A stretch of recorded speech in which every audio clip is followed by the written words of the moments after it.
Hello, world, and welcome to the In My Footsteps podcast. I am Christopher Setterland, coming to you from the vacation destination known as Cape Cod, Massachusetts, and this is episode 38. This week is the special monthly bonus episode. We dive into one topic, and I'm really excited. This is an episode I've been waiting to do since the outset of the podcast, but the timing just wasn't right. We're going to go into the history, the influence, and the importance of one of the biggest albums easily of my lifetime, maybe of the last half century or more. Coming up the day after this podcast goes live will be the 30th anniversary of the release of Nirvana's Nevermind album. And as much as it pains me to say that it's been 30 years and I can remember when this album came out, it gives me a chance to talk about why it was important, kind of the revolution in music that it helped to create, and the legacy of the album, of the band Nirvana, and of Kurt Cobain himself. So that's coming up right now on episode 38, a special bonus episode of the podcast, Nirvana's Nevermind album 30 years later. I don't even know where to start with this, because when asked to talk about this album and what it means, there's so much to unpack. It's just, I don't even know where to start. So I remember when I first heard the lead single from the album, Smells Like Teen Spirit. The single itself was released on September 10th, 1991. So it wasn't too long after that, or around in that area. I don't know the exact date, but I was at my friend Matt's house, who I spoke of in episode 30 of the podcast. We were in his bedroom, which was in the basement, and he had one of those old school clock alarm radios, and we were just sitting there next to his waterbed. I can still remember. And he turned it on, and we had a radio station, Pixie 103, and we turned on his clock radio, and here was this song blasting through. It was like nothing I'd ever heard before, and it was one of those, it would be like in a movie, it was a seminal moment, like the narrator should have come over and said he knew his life would never be the same again. Because after I heard that song, it was just like everything changed. I was 13 going on 14 and in 7th grade. So you talk about a time in a child's life where things are changing, puberty and the hormones and the feelings and dealing with education and maybe changes with friends and family, and there's all this turmoil and trying to figure out what you are and who you are. For me, that was all going on. And suddenly here's this song, this music that kind of feels like it was written for me. I always bring up teenage angst, that's what I felt Kurt Cobain had, even though when he wrote the song, when it was released, he was 24. But that moment, hearing Smells Like Teen Spirit in my friend Matt's bedroom just was the launching point for everything, including this podcast. All of my writing came from that. I wanted to be a singer, songwriter, musician, and obviously the musician part didn't happen. I realized that I don't have the skill to play guitar, but the writing part stayed. The nuts and bolts, Nirvana was a Seattle-based alternative rock band, although they were one of the forerunners of an offshoot of alternative known as grunge music. That was kind of a hybrid of a lot of different things that made its own unique sort of soup. It was alternative, it was metal, it was punk, it was even some pop. Because Nirvana's Nevermind album was like a alternative punk polished pop album. That's a lot of P's. Heavy guitar, very introspective and thoughtful lyrics, although they may be shouted at a lot of the times, especially Kurt Cobain and Chris Cornell and Lane Staley just shouting. And even though it was based in Seattle, and the main genesis of grunge came from Seattle with Nirvana and Pearl Jam and Soundgarden and Alice in Chains, there was more than just that. It became a movement. It started in the late 80s. Nirvana's first album, Bleach, came out in 1989 on Sub Pop Records, and it wasn't a real big hit, but it was like an underground hit. It was something that you would have seen on MTV's 120 Minutes show, which was like their alternative rock showcase. Nirvana at the time was made up of three people: Kurt Cobain, who was singer and lead guitarist, Chris Novoselic, who was the bassist, and Chad Channing, who was the drummer. Chad Channing basically became like the Pete Best of Nirvana, where Pete Best was the drummer before the Beatles got huge, and then Ringo came in and became the drummer. Chad Channing was the drummer on Bleach. He was replaced in 1990 by Dave Grohl. And the Nevermind album, which was Nirvana's second album, was produced by Butch Vig. As I said, the album Nevermind was released September 24th, 1991, so 30 years ago tomorrow, if you're listening to this podcast on the day it's being released. Smells Like Teen Spirit, the lead single, went as high as number 6 on the Billboard Top 100. And if you listen to this song, it doesn't sound like a song that should be on the top pop chart. It sounds like something that is more underground. And that's kind of the crux of grunge, is the fact that grunge was not mainstream. It was more the Generation X alternative music, if that makes sense. Something that you would have to search and dig to find. And yet, as the time went on that this album was out and the music got more and more plays on MTV and on mainstream radio, that's it. Mainstream found grunge. Grunge did not go mainstream. So as 1991 ended, and especially into 1992, that's when you had all of these alternative bands, and their music was everywhere. When you had Nirvana and Pearl Jam's 10, Soundgarden's Bad Motorfinger, and Alice in Chains' Dirt. Then you had Stone Temple Pilots come out with Core. You had a generation of kids with the torn jeans and flannel, including me. In my senior year photo in high school, I had a red flannel shirt on. I had torn jeans on, but you can't see them. It's just a headshot. The music spoke to me, though. It felt like Kurt Cobain was a kindred spirit, that what he was saying about his life and his feelings and his experiences also related to me, despite the fact that we were 10 years different in age. It was like Kurt Cobain was our sounding board. We couldn't say all of these things. We didn't have the platform. We meaning Generation X, the younger generation at the time. We didn't have the sounding board. So playing Nirvana and playing Kurt Cobain's lyrics was like our expression through him.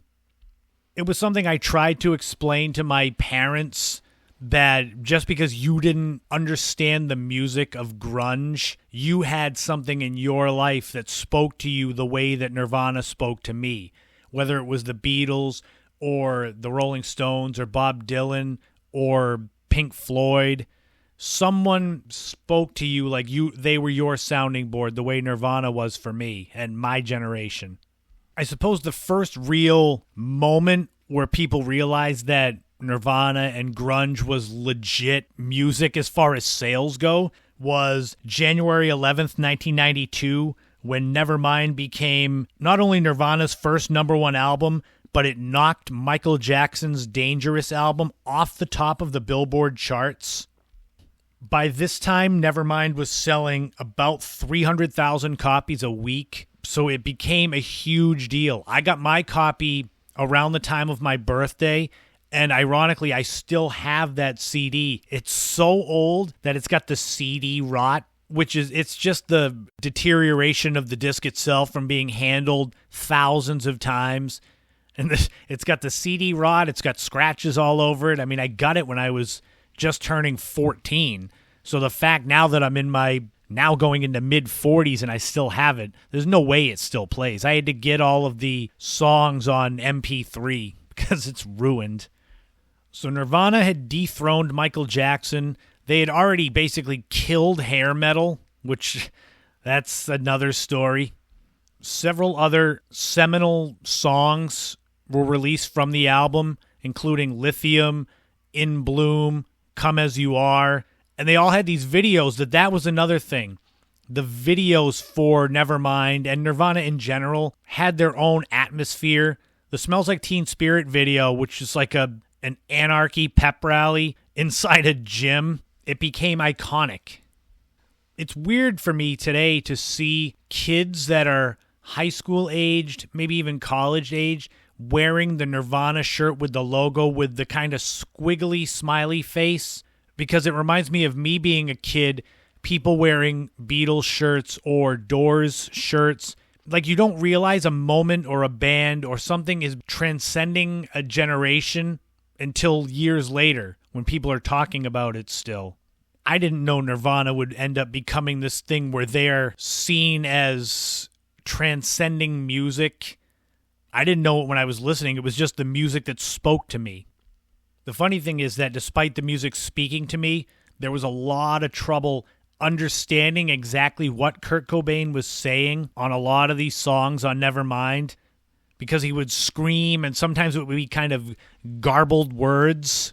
So despite the fact that I had the Nevermind album, I actually went and bought the CD single for Lithium, because inside they had the little booklet with it, and it had all of the lyrics for all of the songs from Nevermind. I said, I need that so that I know what he's saying. I feel the vibe and the emotion of what Kurt was saying, but I didn't know the exact words. And then reading the words along with listening to the music made it have an even deeper meaning. Once grunge found the mainstream, or I should say once mainstream found grunge, then all of these bands broke through. Soundgarden had this, their second album was Bad Motorfinger, so they had been around just like Nirvana. Alice in Chains had already had an album out. Pearl Jam, their album 10 was their first, but it was just like discovering this whole new wing in a museum where it's all this new art, and you walk in and it's like, wow, so there's Nirvana you know about, and then all of a sudden it's like, whoa, there's Pearl Jam, whoa, there's Soundgarden, Alice in Chains, Smashing Pumpkins, Stone Temple Pilots. 1992 and 1993 were really the apex of grunge, because the bands were all being discovered at the end of 91. In 92 and 93, it was just flying high. They were everywhere. Later in 93, Nirvana released In Utero, which was their follow-up to Nevermind.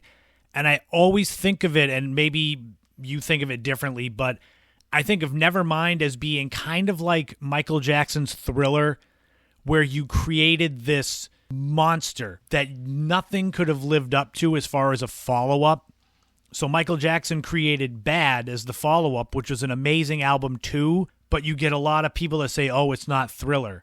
And I feel like Nevermind, following that up was so difficult, and they made In Utero, which was another amazing album, but it's just slightly different, and you got some people that are like, ooh, but it's not Nevermind. And therein lies the problem, that mainstream found grunge, and Kurt Cobain himself never wanted to be mainstream. He never wanted to be a star. The music meant more than the fame. So along with the fame came the pressure, and that's where things kind of spiral. He had personal issues and issues with drugs.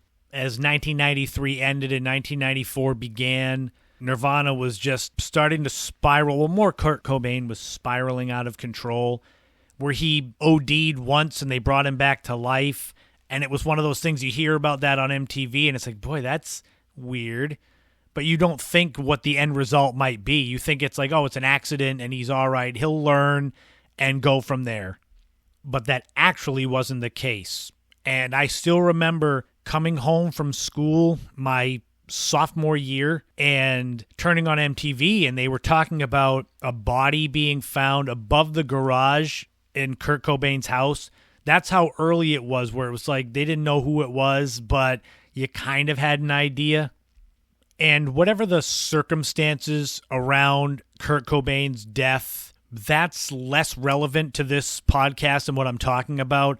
I want to get into the impact that his death had on the overall music scene and my generation. I feel that's more relevant. Kurt Cobain's death in April 1994 basically ripped the heart out of grunge. A lot of bands, they didn't fade away, but they started to drift from the grunge label. They either became more straight alternative or metal, or like Pearl Jam, it was like they got spooked, and Pearl Jam went as far from mainstream as you could get. Their next few albums were so not mainstream, and they were really good too, but it was just like they were trying to shake off the grunge label and only leave the real true fans and not the ones that came aboard when grunge got absorbed by the mainstream. It's crazy to think of the ripple effect. Because Kurt Cobain died, Nirvana was done. That was the end. Because there's no way you could reunite really without the singer-songwriter. Within a couple years from that, you had Soundgarden break up. You had Alice in Chains break up. You had Stone Temple Pilots break up for a little while, but that was Scott Weiland and his drug issues. You had Smashing Pumpkins break up. Granted, some of these bands would eventually get back together. It was like dispersing a party. The life of the party is there, and they're doing all this stuff, and the people are just amazed. And then the police get called, and the life of the party gets arrested and hauled away, and then the rest of the party just disperses. The end of Nirvana, the death of Kurt Cobain, ushered in this second wave of alternative bands. I won't qualify them as grunge, but it almost like it opened the door. This huge gaping hole that Nirvana left opened the door for these other bands to try to step forward. I'm talking about Live, Bush, Green Day, and later on Foo Fighters, which is Dave Grohl, came straight from Nirvana. If you listen to the Foo Fighters' first album, which is just Dave Grohl basically by himself, it's so much a cousin of Nirvana album. It's got that last gasp of grunge feel to it before Dave Grohl went to straight rock. It was almost like the mainstream and the music going public in general, after Nirvana was gone and Pearl Jam walked away from mainstream, they were scrambling to find someone else to replace Nirvana, and it just was not going to happen. I look at it, and maybe you agree, maybe you disagree. When it comes to grunge music, alternative music, I see Nirvana as being like the Beatles and Pearl Jam as being like the Rolling Stones. The Beatles were this huge supernova, but how long was their tenure, really? 7 years, maybe? 8 years, maybe at most? And that's with Ringo, you're talking 7 years? But the Rolling Stones have been going strong together for 55, 60 years. So Nirvana's reign was less than 7 years from beginnings of the band to the end of the band. Whereas Pearl Jam, 30 years on from their 10 album, they're like the grizzled old veterans now. I look back now and grunge is kind of a flash in the pan. It had a lot of success, so it was a very successful flash in the pan. But it's only a few years that that style of music was a thing. It's mostly alternative, and it had kind of this detour into grunge. For me, it meant so much more, though. Nirvana, the Nevermind album, grunge music. It speaks to this turmoil point in my life, 7th grade through high school, where you're trying to figure out who you are, what you're supposed to be, what you want to be, people's expectations of you changing. And here's this music. Kurt Cobain himself, I really single out as being the biggest non-family influence on who I am as a person, because he made me want to be a writer, singer-songwriter, which didn't happen, but the writing with the passion. I did song lyrics, I did poetry, which morphed into short stories, and then that morphed into travel writing, travel blogs, which morphed into 6 books going on 7, which morphed into this podcast. So it all traces back to 1991, 30 years ago, and the release of the Nevermind album. I can play that album now straight through, and I'll be 14 again. And suddenly I remember things from back then that just pop into my head. The music has seeped into my soul to the point where if I hear songs, I go to a place that's very deep and very emotional. And I know music can have that effect. I'm sure you've got songs that do that to you. But it's interesting because I will not listen to Nirvana. I'll skip it a lot because I know that I need to go to a certain place and appreciate the music. So it's better to skip it and then listen to it only at certain times to make it feel more special. I liken Kurt Cobain to my generation's John Lennon, someone that spoke to more than just music. It was a whole broader thing. Now, Kurt Cobain wasn't singing about war and peace and love, but the things that he spoke about spoke to the generation that he was from, my generation. You need that when you're a teenager finding your path. You need something that kind of centers you, that speaks to you. Whatever that is, it may not be music, maybe it's something else. But when you find it at that point in your life, it stays with you forever. That's why Nirvana's music sticks with me to this day.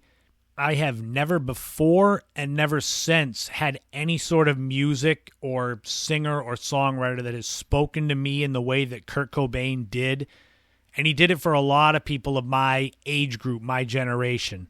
And it's a shame because it would be so awesome to have him in his 50s now writing music. I picture him being like a Neil Young type folk singer. He's got that wisdom. He went through all of the growing up and now he's looking back wistfully upon his youth. That sounds like me now. That's part of this whole podcast. 30 years ago this week, though, Nirvana's Nevermind album came out. It changed the landscape of music in ways that are still being felt to this day.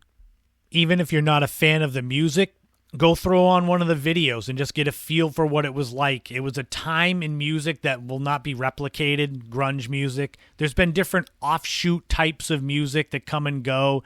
Grunge is one that is just stuck around. You still see people with the torn jeans and flannel. And Kurt Cobain is definitely still missed to this day. It's September. Summer is coming to an end. Kids are going back to school. The weather's about to get crisp and beautiful for fall. Perfect time to find something new and great from Wear Your Wish. Katie Marks' company has got all you need to look good for fall, to feel good for fall. She's got totes and bags for those going back to school. She's got hoodies as the weather starts to get cooler. You want jewelry, she's got jewelry and bracelets, accessories. Be sure to check out the new coming soon Zen Corner, healing with the intention for your mind, body, soul, and space. The new t-shirt shop with new designs. Be sure to check out The Sully, which is dedicated to our grandfather, John Sullivan. You've heard me talk about him a lot. He was my hero, and now he is immortalized in t-shirt and sweatshirt form. And also the Newbie Nook, which will have all the new jewelry, accessories, and all the other new stuff hand-selected each month at wearyourwishes.com. High-quality fashion and style, easy online shopping. They're all over social media. Wear Your Wish, find them on Instagram. They're a great follow with more than just products for sale. There's lots of inspirational quotes that I find very helpful on a lot of days. So fall into fashion. Grab some great stuff from Wear Your Wish at wearyourwishes.com. And make sure to make a wish at 11:11.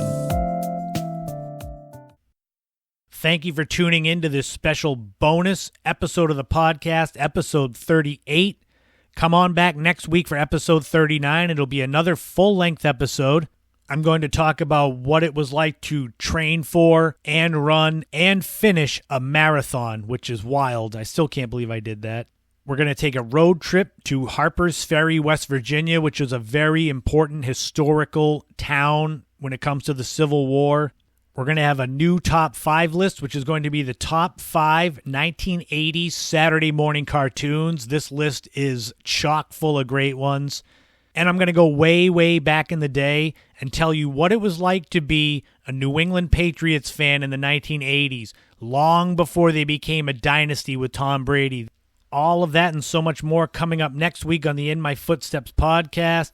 Thank you so much for tuning in. Remember, on this journey, don't walk in anyone else's footsteps. Create your own path and enjoy every moment you can, because you never know. Have a great week, a great weekend, and I will talk to you all again soon.